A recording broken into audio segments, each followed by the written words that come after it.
Welcome to another edition of Let's Be Perfectly Queer with Randy Davis and my co-host, the lovely Justine Diaz. Hello, everybody. How are we doing today?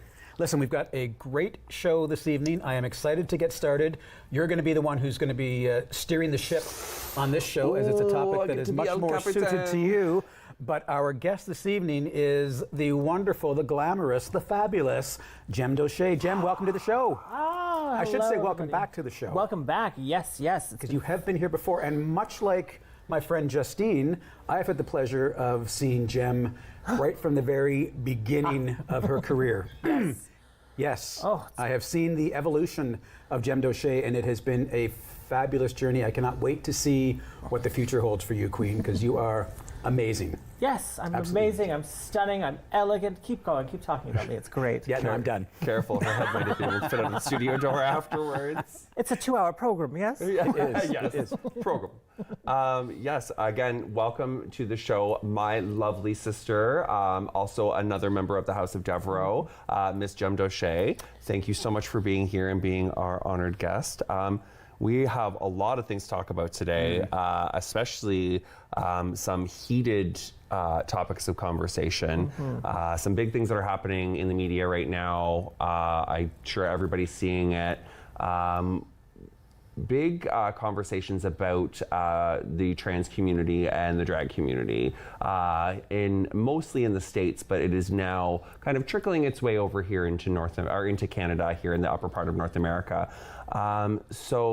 Jemm, let's open up the discussion. So first of all, let's talk about drag. So drag in itself, what does drag mean to you? What is it? Why is it that you do drag? Oh, I just do drag so I can say stuff that I'm not supposed to say. Well, don't we all? That's a nice change. Right? Yes. Could you imagine if I was at work and I dressed like this and I talked the way I talk? I can only imagine. Exactly. It does allow us to get away with a lot of different things. A lot. But no, to you, what does drag mean personally to you? Honestly, it's just about being able to express myself and, have conversations with people and just be more I love entertaining, and that's really the reason I do it. I love just being the comedian in or out. It's just I love making people laugh and having everyone smile. Exactly, and I think that's for a majority of us, the reason why we want to do this is to entertain people. We're here to entertain the community and be there to show support for them. And right now, we don't seem to be getting a lot of that support reciprocated back to us. So let's talk about some situations that you have been in, or some things that you've experienced recently in your day-to-day in drag with the story reads and whatnot. Yes, so I'm not going to say which library because I want to just make sure everyone is safe, but there was one particular story read. I checked my emails one morning and I had received 17 death threats, which was so much fun. Wow. All because I just wanted to read stories to children that taught love and acceptance and equality. And that's exactly it. What is wrong with that? We go out, we on a day-to-day as, Randy, you're a parent, you understand when you raise your children, you raise your two children, what is, the morals, some of the morals that you want to instill in them is about loving yourself. Absolutely. And about treating each other equally and treating each other with respect and knowing who you are as a person, right? Those are just core fundamental values, right? As a parent, you obviously, like some people, and I'm not saying all people because I know substance abuse is a little bit different for some people, but having a drink, okay? Let's put it into this perspective. You like to have an occasional drink every once in a while, right? Not for the last 2 years, but okay, sure. Just putting it into... Anecdotally, yes. Yes, so having an occasional drink once in a while is fine, but would you have those occasional drinks in front of a child? Sure. Extreme drinks in front of a child? Well, no. Exactly. So you know the difference between what's acceptable and what's unacceptable. So the same with us in drag. Exactly. We know the difference between what is an appropriate, thing to be reading for children in a library and what is, a bar show, for instance. So explain to me some of the things that you've been hearing from people, what the perception of us is. The perception that I get is that we're just there to groom children and make them, cut off their genitals and just become some amorphous, non-gendered just being, and that's not what we're there to do, even remotely close to it. Exactly. Well, and I think it's important to point out too, and I've said this before, these are not shows that you are going out and soliciting children to come in to this show. You're not out on the street with a sign saying, free candy, come see a drag show. I got candies and puppies. This is a very well supervised story read. You're reading a story. Yes. It's just like Kermit the Frog reading a story to a child on Sesame Street. There's really no difference other than Kermit probably does their makeup a little bit better than some of you girls. Yes, Jemm. Kermit does. Anyway. I like the way you looked at me when you said that. My point, though, it's not easy being green. My point, though, is that as a parent, I'm bringing my children, and you have my permission as a parent to read to these children. So another parent who doesn't want their child to be in that environment, that's great, that's your choice. But don't infringe upon my right and my choice to allow my children to be in a room with a drag queen who's reading a story to them. Exactly. I've said it from day one. These story times, they're not mandatory. You do not have to come to these. Exactly. I think very recently I equated it with, my parents let me watch R-rated movies when I was 8 years old. Not every parent wants their 8-year-old kid watching R-rated movies. That's fine. Don't take them to R-rated movies. Exactly. Yes. And I've been saying quite a bit, everybody keeps going on about, it's unsafe for children in these queer spaces and it's unsafe for these children at these shows. I'm sorry, as a drag performer, as a performer in a bar situation, I am there to entertain adults. I don't want to have to look around the room to see if it's okay if I can drop the F-bomb or not, because that shouldn't be an issue. If you don't feel that your children are safe in queer spaces, stop bringing your children to queer spaces. That's it. When it comes to story reads, libraries, park shows, that is a completely different story. We are there as clowns, basically. You hire a party clown, right? Yeah. You hire a Spider-Man or a Wolverine or whatever it is your kid is into to do their birthday party. You know what I mean? That's exactly what I equate us to. What are your thoughts on that? No, I agree with you 100%. We're just there to entertain, and we understand our audience. I wouldn't wear, a bodysuit to do a kid's story read. I would wear something like this, maybe something a little bit bigger, something that just, doesn't really show my curves or my body so much. Yeah. Something that's more kid-friendly and fun. Exactly. And that's exactly it. So let's go. So you and I, just this past weekend, we had the honor of doing a story read together. And this was actually a wonderful situation. So we ran into a little bit of a situation where we thought we were going to run into some protesters. Yes. We had been contacted by the library. Yeah. And we were also informed that the OPP was going to be there to keep us and our vehicles protected. That in itself is completely asinine and ridiculous to me. The fact that I, as a person, an entertainer, my colleague as well, we go out to entertain, to educate our community, to bring light, love, and joy to our community, and we are being met with hate and violence. But there is always a light at the end of the tunnel. Yes. And for every 2 or 3% of the negativity, there's always the 97% of the love and the joy. And we also got to experience that this weekend. So we have some photos that we had taken from our show. So let's bring those up here on our monitor. And let's hope they got my good egg. Yes. Oh, see? they did. So absolutely. So this is the organizer of all the counter protests that have been going on for all the library. This lovely individual here came out, and I'm sorry I forget their name, so please forgive me, came out and organized when they heard that there was going to be some hate towards us reading. Now, I don't see any type of stripper outfit or any type of jumpsuit or anything like that that's happening on here. Do you? No, God, no. Exactly. All I see is people loving and supporting. And then here we are inside the library doing what we do. This is us reading to our children. So how was your experience at this read?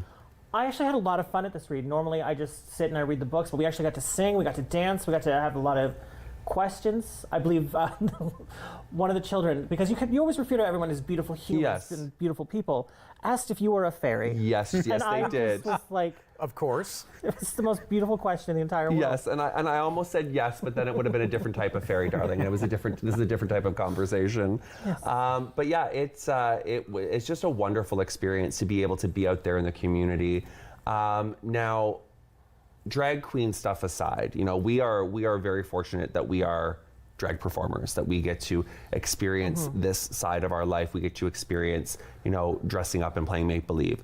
But for our fellow trans brothers and sisters who live their true authentic existence and their true authentic bodies every day, you know, the backlash, the hate, the threats, the killing, the violence that is happening towards our trans brothers and sisters, the complete eradication of their existence altogether is just completely unacceptable. Tell me how you think that we as drag performers can help bring some light to that situation to help support our trans brothers and sisters. Well, because we are drag queens, we do stand out, so we do have a voice, we have a platform. Even this show alone has given you a platform, you too, as Randy, that you can use to speak out against almost any topic you want to, including helping out transgendered individuals. So the more we talk about it, the more it becomes normal, and the more normal it is, the better it is for everybody. Exactly. We need to normalize these conversations. That's the issue here, is that people are too afraid to touch base on this topic because they don't know. If you don't know, ask questions. And again, for those of you out there, my fellow trans brothers and sisters, my fellow queer siblings out there, if people are out there talking to you and asking questions, please take the opportunity as an education experience for you. Take the time to help correct people and let them learn the proper way. Don't jump down their throats. Don't scream at them. Don't yell at them for misgendering you because it's not their fault. Even myself, as a queer person in our community, I constantly make mistakes. I constantly, you know, stick my foot in my mouth and then pick the other one up and put it back in there when I'm trying to correct myself. So we all do it. Just ask questions and don't be afraid, because if we don't bring up these topics of conversation, if we don't make these issues broad spectrum issues and right up front, then people are just going to push them to the wayside, and they're still going to be a voice that isn't heard. Exactly. Education over eradication. Exactly. Yeah, and I think it's important that we talk about representation too, because, and especially I think when we're talking about, you know, drag queens being in front of young children. Yes. How many times have we heard stories of trans kids or queer kids in general who don't have any role models, don't have any examples of what they want to be or what their true selves are? And a good parent, in my mind, is a parent whose only job is to love their child and put them in a safe environment. And for a child who doesn't have those resources or the ability to see a reflection of themselves in reality, those are the children. If you really want to keep your child safe, put them in a space where they can have that. Exactly. Because it's kids that don't have that we lose. Exactly. You know, and I think, in all honesty, as much as I enjoy the entertainment aspect of drag, when it comes to drag story time, in a lot of cases, this is actually saving lives too. It 100% And I think is. that's the narrative that gets missed in a lot of these conversations, that being out there as Jemm, being out there as Justine, you know, I know it sounds corny, but it literally does save lives. It really does, and this is why we do what we do. This is why we are out there in the community, because if one person can see us, if one person can be out there and give us that little bit of respect to see what we do, and they can see that, okay, maybe they aren't so bad. If we could be that light and that voice for one person to help them, guide them on their path, you know, and drag saves lives. Drag literally saves lives. It literally helps open doors. How many people do we know that started their journey off in drag and then realized their true authentic identity, and it helped them get to that spot where they were living their true authentic self? There's countless people that we've helped and who have come to us, who just talk to us because we create that safe space, that safe aura that just allows people to talk to us. I've talked to kids, I've talked to adults who are just like, this is something I can't talk about anybody with. Like, if my brother found out, if my sister found out, if my wife found out, that's a different topic. Right. Just, you know, not having that safety net at home. Exactly. And, you know, I just personally recently experienced this myself. I did a show a couple weekends ago at the farm at the farmhouse, and one of the guests there had come up to me and spoke to me about a certain situation about themselves, and it really touched my heart to be that beacon for them, because they came and they were like, you guys are superheroes. I look up to you. Like, I'm still in the closet. I'm still this, I'm still that. And, I wish I could do what you do. And I said, you can. You can do this. You are the person who is stopping yourself from doing this, but it's not them, it's the voices around them. And I think that is what we do as drag queens, is to help people know that that voice doesn't need to be there, that they can be themselves without having to feel the pressure of having society look down upon them. You know what I mean? So yeah, and I had the great pleasure, and you both are aware of this, as you were part of the tour as well on the Stop Here and Bury, when I toured the country with, I'm going to name drop, Trinity K. Bonet from season 6 of RuPaul's Drag Race and Drag Race All Stars. We had a parent bring their child, I say child, I think they were maybe 12 or 13 years old, to one of our shows. I believe it was the Hamilton show. And they actually brought their child so that child could be in a space where they could experience what they had expressed to their parent as wanting to explore the idea of drag and queerness, and not having a space to be able to do that in the town that they were living in. And Trinity, to her credit, pulled this individual aside, had an individual meet and greet with this person. I know they have been in touch with them since and ongoing. And this is a mother who told me off stage that if not for this, she was fearful that her child was going to take her life. And this literally saved that child's life. Yeah, and that's, we toured 23 cities across the entire country in 24 days, and just that one story was enough to make it well worth the trouble. That's it. At the end of the day, like we've said many times, if it could just be that one person, if we touch one person, one soul, if we help open a door for one person, then we've done our job, right? We've done what we have set out to do. But again, touching back on this topic of this trans ban, yes, drag queens are drag queens. We'll be knocked down. We'll pick our socks back up and stuff them back in our bras like we always do. But for trans people, they are literally trying to eradicate them. They're trying to cut their gender-affirming surgeries and their gender-affirming care therapies for their hormones, just basically knocking them out completely. And I think it's gonna come to a point where we as a community, and I've said this on numerous occasions to my friends, and I'm gonna say this here on camera, that drag is a protest, pride is a protest. Our existence is not to be reckoned with. Our existence is not to be played with. We are human beings.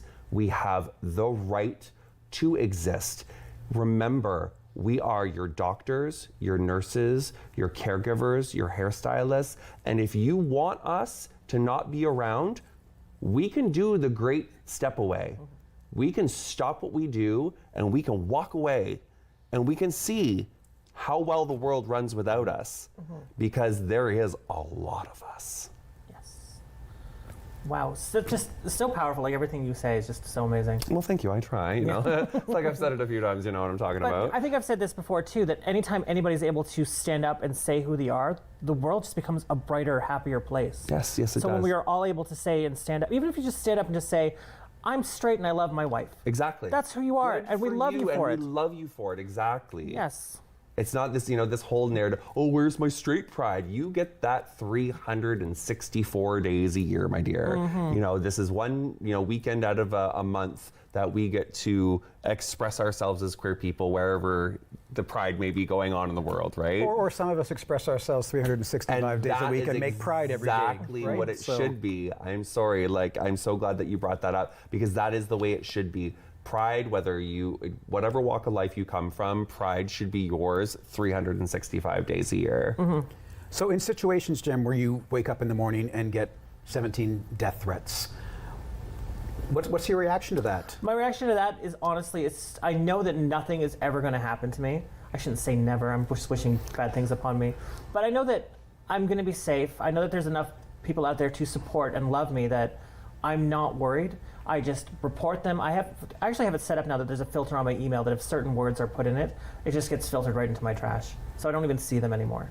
And I'm going to venture a guess here, and I don't think I'm going out on a limb to say that most of, if not all of these 17 death threats are from blank profiles or folks that you could never trace anyway. Some, yes. Some I could actually see, like, send from like a personal email, or if I've gotten one occasion, send from a work email. Wow. So I sent that to their employer, and I don't know how that story ends. Good for you. Good for you. Yes. We, sorry to interrupt you, but we've also just recently, in our family, our drag family, had somebody dredge up an old photo of one of our sisters. And it was a bar show photo from when our sister was early out in her days. And, you know, we, as drag performers, we've all been there. We've all, you know, done the bar star, like, oh, I'm going to wear basically nothing and, you know, a pair of high heels, because, you know, that's what you do when you're young. But we all grow up, we all evolve, because we are what? Grown-ups, and we have the ability to evolve and change. So the fact that this person dredged up this picture and said, hey, everybody, this man is going to be reading to your children this weekend. What do you think about that? Like, these are the straws that people are pulling at here. So and what I loved, if you've read the comments and sent that post as well, right underneath it, there's people going, no, this is the person, and then shows more recent pictures of them. And, exactly. You know, more traditional story time. Evolution. Exactly. Exactly. I mean, I think we all have pictures out there that folks could dredge up and post that might not be. I think there's a few too pictures flattering. of you and I out there. Yes, and we'll actually maybe show those on another episode. But do it now.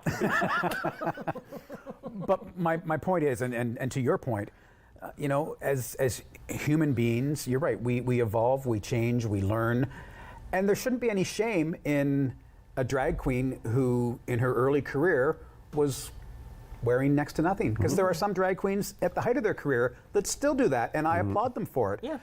In the right venue, you know. Yes. That queen you're speaking of, your sister, could very well wear that same lack of outfit today at a bar or at a particular show. But it's not going to be there for a event. drag story time. Well, she couldn't wear that particular outfit. She's put on weight.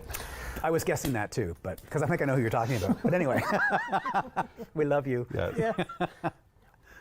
Yes, exactly. We do. Yes. Congratulations, by the way. But exactly, we are humans. We evolve. We grow. But this is the other thing, too, that I love. This whole narrative of us being strippers. Let me get something very, very, very straight here for you. One thing straight, two things gay. I hate you. Was that your line? No, it's actually somebody from TikTok, but it's really funny. Anyway, this, you want to see this come off, it's going to take me about 25 to 30 minutes to take all of this off, because you don't seem to realize that this is an illusion. Ooh, pay no attention to the man behind the female curtain. You know, like, I have couch cushion and tights and shorts and bathing suits and this, like, all holding this up. And if you think that that's all coming off for me to strip in front of your children, you better be second guessing I could yourself. strip a lot faster. Yes, than either one of you absolutely. right now. What was it? I had to laugh the other day. A friend of mine sent me this thing. It was from Wanda Sykes. It's like, unless a drag queen is coming into a classroom and beating your child to death with a copy of To Kill a Mockingbird, you got something else to worry about. I saw that meme as well. It made me howl. Yeah. So aside from, you know, entertaining children and showing them examples of what queerness is in our world today, what other values do you think, and what else do you bring to a drag story time that children and their parents can take away in a positive light? Well, I don't necessarily go in with like the lesson of queerness. I go in with the lesson of acceptance and equality, and that's really what I'm there to teach. It's like it, you know, I am not trying to push an agenda. I'm just there to say, come out, be who you want to be, say how you want to say it. if you're not hurting anybody, then there is no harm. Exactly. Don't hurt yourself, don't hurt others, and always be true to who you are. That's the message that we always try to put forth. We are there to talk to the young people, to let them know that it is okay to be who you are. One of my favorite books is Blue Crayon, Blue Crayon. No, Red. Red Crayon, sorry, I always mix it up. It's the red crayon with the blue wrapper, right? Yes. And so it's a red crayon who's living his life in a blue wrapper, and everyone keeps telling them that, oh, you're blue, and one day you'll be blue, don't worry, don't worry, don't worry, but everything he colors is red, and he doesn't understand why. And so it's these kind of stories that we teach to children, or read to children, to teach them that it is okay to live your own true self. We teach about love, we teach about family, we teach about acceptance, equality, diversity, and just being silly, make believe. Yeah, just make believe in silliness. Right? That's all, really, at the end of the day, that's all we do. It's just a bunch of make believe and silliness, right? Yes. And I'm assuming these books are actually available for children to check out in the library as well, right? Yes. 100%. All of the books that we read to children are available at all of the public libraries throughout Simcoe County. Yeah, the first thing I do whenever I see like a comment going, I can't believe they're letting these people read to books, I said, here are the books that I've read to your children. Please take a minute, check them out yourself, see what I'm reading, read them to your own children. Absolutely. Exactly.